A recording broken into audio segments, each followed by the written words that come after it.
Hello, viewers. I'm your host Pratiksha Mishra with another episode of South Asia Focus. Let's begin the show. India's diplomacy sails on the twin strengths of regional unity and global vision. At the BIMSTEC summit in Bangkok, New Delhi renewed its commitment to strategic ties, celebrating shared seas and deep-rooted cultural bonds with Thailand. In dialogues with leaders from Nepal, Myanmar, Bhutan, and Bangladesh, India championed the cause of stability and democracy, the anchors of its foreign policy. Take a look. Indian diplomacy has long been defined by its focus on multilateralism, cultural ties, and the pursuit of peace and stability in a diverse global landscape. Reaffirming this commitment, Prime Minister Narendra Modi represented India at the 6th Bay of Bengal Initiative for Multi-Sectoral Technical and Economic Cooperation BIMSTEC Summit in Bangkok. The summit underscored India's proactive role in fostering regional collaboration and building partnerships with neighboring countries. On the bilateral front, PM Modi met with Thai Prime Minister Paetongtarn Shinawatra to review ongoing cooperation and outline future engagement. He noted that India and Thailand, as maritime neighbors, share deep-rooted civilizational bonds anchored in cultural, linguistic, and religious ties. Prime Minister Modi also reiterated Thailand's key role in India's Act East policy and Indo-Pacific vision. Bharat की act east policy और हमारे Indo Pacific vision में Thailand का विशेष स्थान है। आज हमने अपने संबंधों को स्ट्रैटेजिक पार्टनरशिप का रूप देने का निर्णय लिया है। आसियान भारत का कॉम्प्रिहेंसिव स्ट्रैटेजिक पार्टनर है और इस क्षेत्र में मैरीटाइम पड़ोसी देशों के नाते क्षेत्रीय शांति, स्थिरता और समृद्धि में हमारे साझा हित है। भारत आसियान यूनिटी और आसियान सेंट्रलिटी का पूर्ण समर्थन करता है। On the sidelines of the summit, Prime Minister Modi met with key regional leaders including Nepal's Prime Minister KP Sharma Oli and Myanmar's Senior General Min Aung Hlaing. He also held bilateral talks with Prime Ministers of Bhutan to strengthen ties and explore new avenues for cooperation. Where do I begin? I mean, he has done so much for our relations, and this is no easy task, because you must remember that Bhutan enjoys excellent relations with India historically, and then through all the decades of our friendship and our partnership and our development cooperation. And for Prime Minister Modi ji to expand on the relationship is very difficult. And it really began, I think, with Neighborhood First. Notably, PM Modi met with Bangladesh Chief Advisor Mohammad Yunus, where he expressed India's strong desire to see a democratic, stable and peaceful Bangladesh.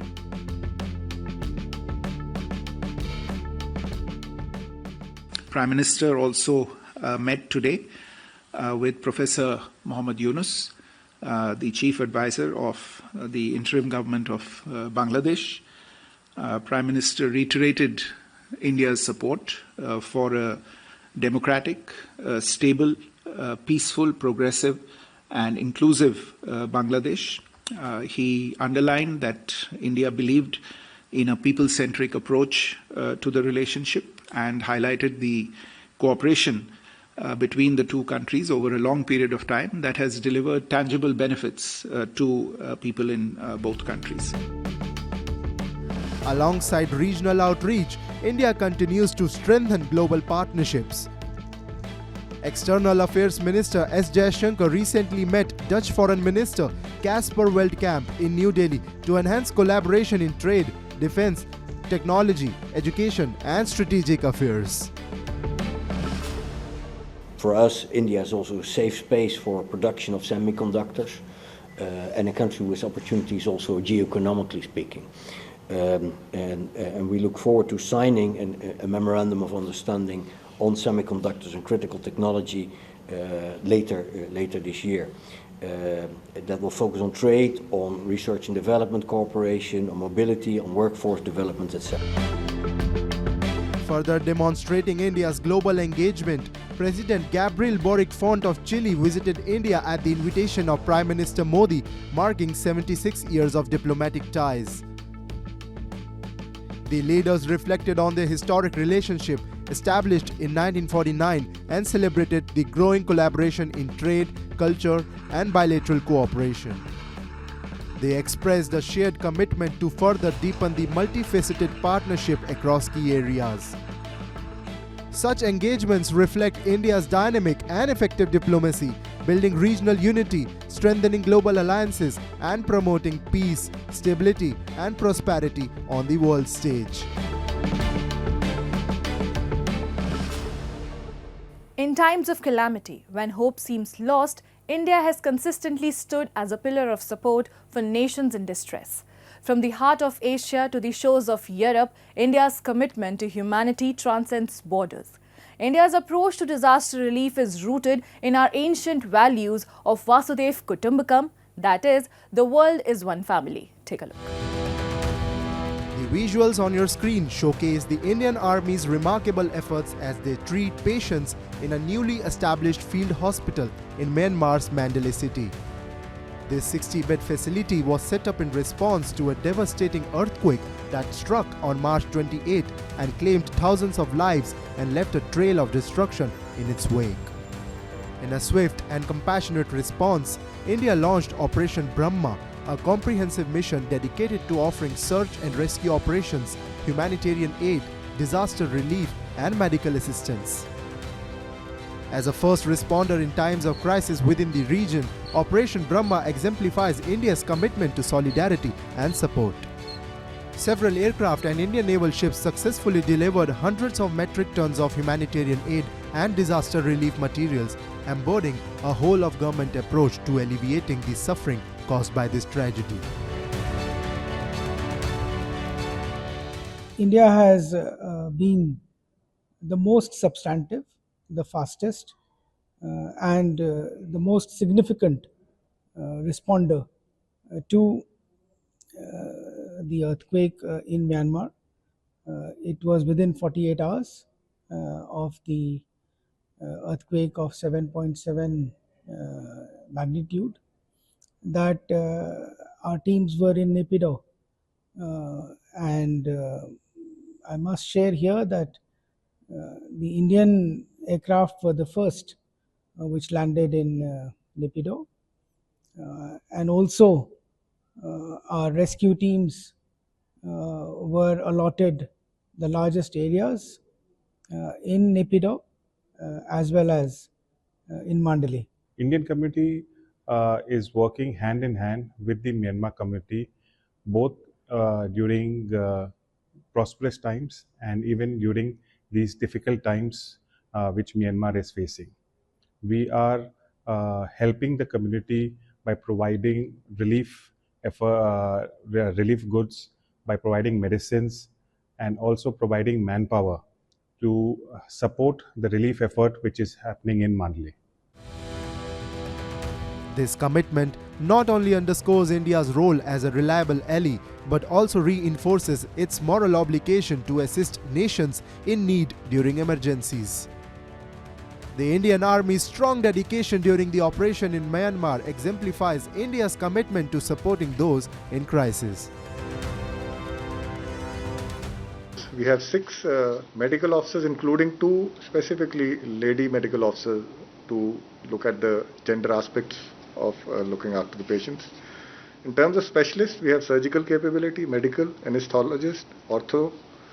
All have been grouped along with this team to give it a comprehensive kind of a cover. They are carrying advanced equipment, they are carrying vehicles, ambulances, and essential medicines, which we perceive would be required on ground based on experience in those.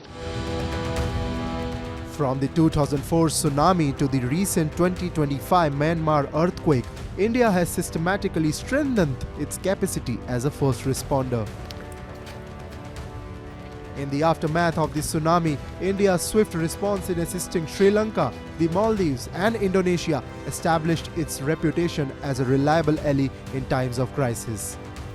During the 1970s, India played a crucial role in helping Bangladesh recover from devastating cyclones and famine.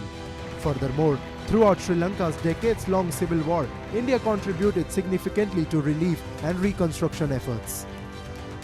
More recently, in response to the devastating earthquake in Turkey and Syria in 2023, India acted quickly.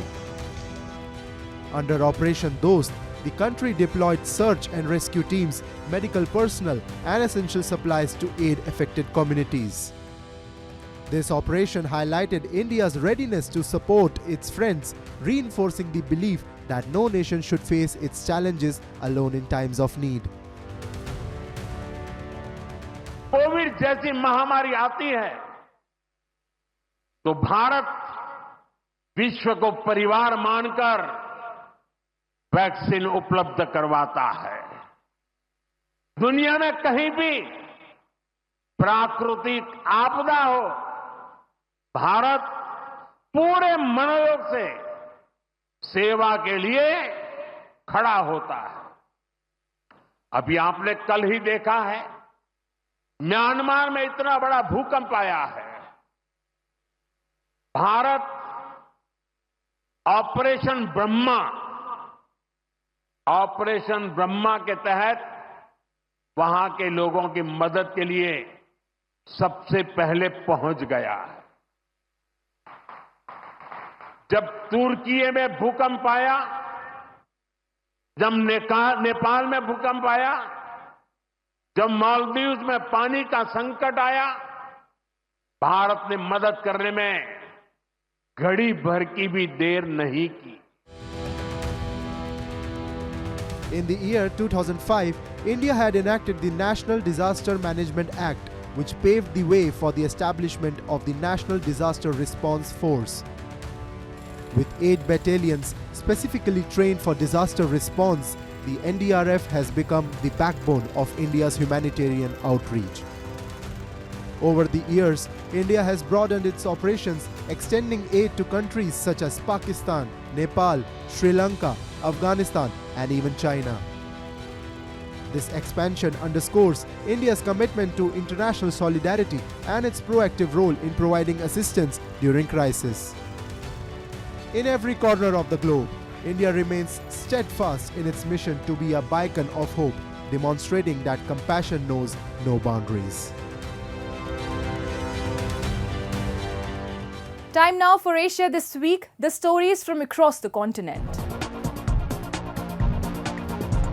South Korean authorities launched a joint on-site inspection on March 31st over recent deadly wildfires that killed at least 30 people and razed thousands of buildings, including historic temples.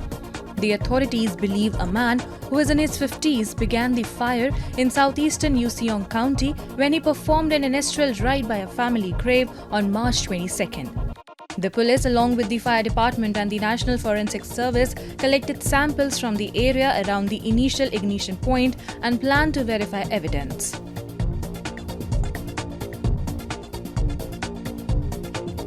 Yamaha Motor aims to promote a clean environment and enhance convenience in daily life. Recently, the company exhibited an immersive range of marine boats and facilities at the Japan International Boat Show.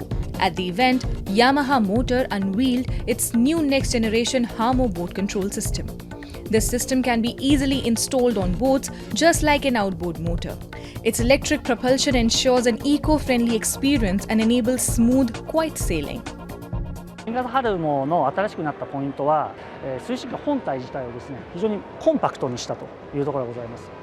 初代ハルモは少し全長と幅が大きかったんですけども、今回中身の部品を軽量コンパクトの設計を織り込むことでコンパクトな形状を実現することができております。それによりリギング性とか運搬等ですね、改善にもつながっているというふうに考えています。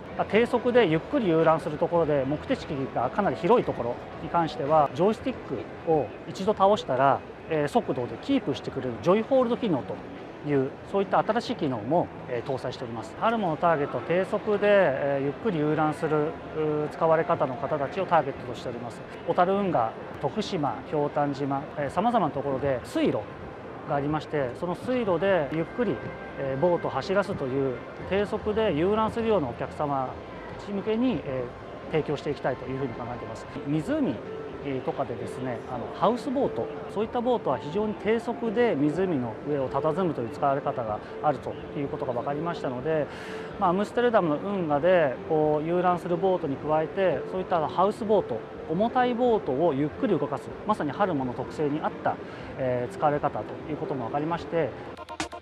As a result of extensive research and development, Yamaha Motor has achieved a clean and efficient propulsion system for boats. This innovation will expand its application beyond commercial use to recreational boating worldwide.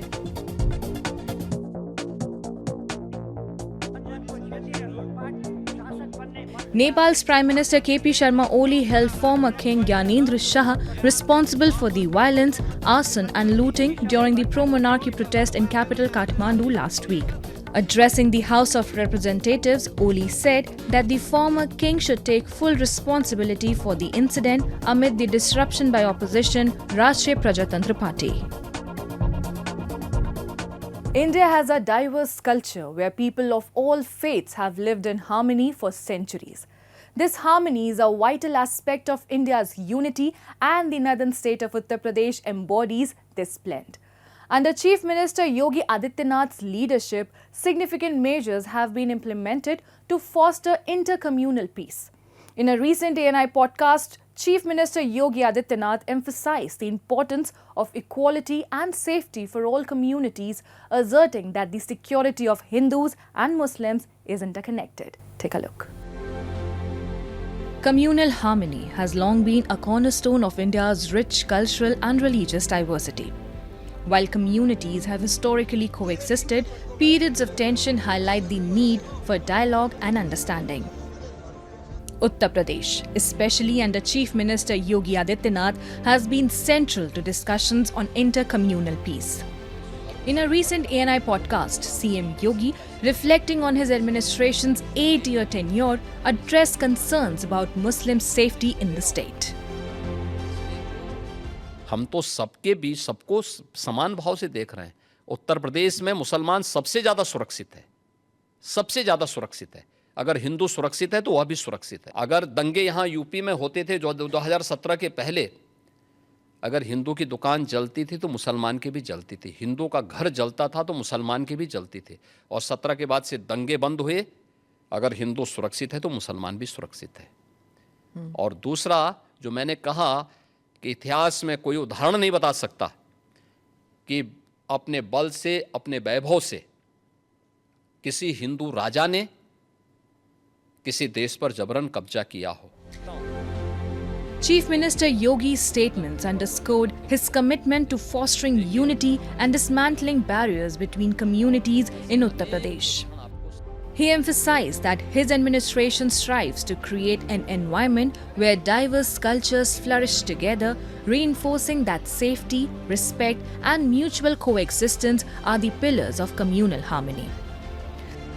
CM Yogi further stressed that differences in identity should never be a source of division, but rather an opportunity to celebrate shared traditions and unity. Muharram में जुलूस निकलते हैं, क्या उनका झंडे की छाया मंदिर के आसपास या किसी हिंदू घर के ऊपर नहीं पड़ती है क्या? क्या उससे हिंदू घर अपवित्र हो जाता है क्या? ये सख्त निर्देश हैं कि भाई जिसको रंग से परहेज है उस पर मत डालना, लेकिन फिर भी पड़ गया है और प्रशासन उसको साफ करके फिर से नगाई पुताई कर दे रहा है। ये कौन सी बात है? क्या रंग बिरंगे कपड़े पहनते नहीं? हिंदू से ज़्यादा रंग बिरंगे तो मुसलमान ही पहनता कपड़ा, तो फिर रंग से परहेज क्यों? यानी तो दोहरा आचरण है। तो क्या रंग बिरंगी कपड़े पहने लेकिन अगर रंग पड़ जाए तो हाय तौबा मचाते हैं? ये नहीं हो सकता है। ये दोहरा आचरण क्यों मचाते हो जी? अरे गले मिलो। बहुत सारे मुसलमानों ने रंग में होली खेली है। शाहजहांपुर में तो नवाब साहब की पूरी झांकी निकलती, शोभा यात्रा ही निकलती वहां पे। तो Chief Minister Yogi Adityanath emphasized that communal unity is not just a goal but a necessity for Uttar Pradesh's diverse society. By fostering dialogue and understanding, the state can set an example of peaceful coexistence. He urged the people to embrace their differences and celebrate their shared humanity. In Geneva, Baloch activists protested outside the UN Human Rights Council demanding global intervention against Pakistan's alleged war crimes in Balochistan. Spearheaded by the Baloch National Movement, the demonstration highlighted grave human rights violations, including enforced disappearances and illegal killings. Dozens of activists from the Baloch National Movement gathered outside the UNHRC office in Geneva, raising their voices against Pakistan's systematic human rights violations in Balochistan. Holding banners and chanting slogans, they condemned enforced disappearances, extrajudicial killing, and the repression of dissent in the region. The demonstrators demanded the immediate release of prominent activists, including Dr. Mehrang and Samidin Baloch, while calling for global intervention to end Pakistan's brutal crackdown on the Baloch people. Reaffirming their commitment to a peaceful struggle for Balochistan's liberation, the protesters vowed to intensify their diplomatic efforts with international organizations such as the United Nations and human rights bodies. Meanwhile, BNM's Manzoor Baloch addressed the UNHRC, calling for urgent intervention to address the humanitarian crisis in Balochistan. Inside Balochistan, countless families have been displaced due to military operation, enforced disappearances, and widespread violence. These IDPs live in dire conditions without proper access, food, shelter, and health care. We urge this council to call on the UNHCR to recognize Baloch refugee, conduct a mission to Balochistan, and take immediate action to address the need. The protest came in wake of the 6th Balochistan International Conference hosted by the Baloch National Movement in Geneva. The event saw political leaders, journalists, and the intellectuals highlighting the grave human rights violations in Balochistan and the exploitation of its natural resource by both Pakistan and China. BNM's chairman, Dr. Naseem Baloch, underscored the alarming reality of enforced disappearances, extrajudicial killing, and economic marginalization faced by the Baloch people. And yet, despite these, our voices have been silenced, our leaders assassinated, and our youth disappeared without a trace. Balochistan today is bleeding. The notorious kill and dump policy has turned our home into a graveyard. Thousands of Baloch men, women, and children have been abducted by Pakistani forces. Their lifeless bodies, marked with torture, are thrown into the wilderness as a warning to those who dare to demand freedom. Thousands remain missing, leaving behind families trapped in a cycle of pain and uncertainty. Marking 77 years since Pakistan's forced annexation of Balochistan, Dr. Baloch reminded the world that the so-called integration was an act of aggression, not a peaceful transition. Since then, Balochistan has remained a battleground of operation where state forces unleashed brutal crackdown on dissent. The unrest is not confined to international platforms. On the day of Eid, thousands in Pakistan turned a movement of celebration into a massive resistance demonstration demanding the release of detained Baloch leaders. In a stark reminder of the ongoing struggle for human rights in Balochistan, Mehrang Baloch and several other activists have been recently detained in significant crackdown on dissent. This region, long marked by oppression and violence, continued to witness the relentless effort of those advocating for justice. As the crackdown intensifies, so does the global scrutiny of Pakistan's action.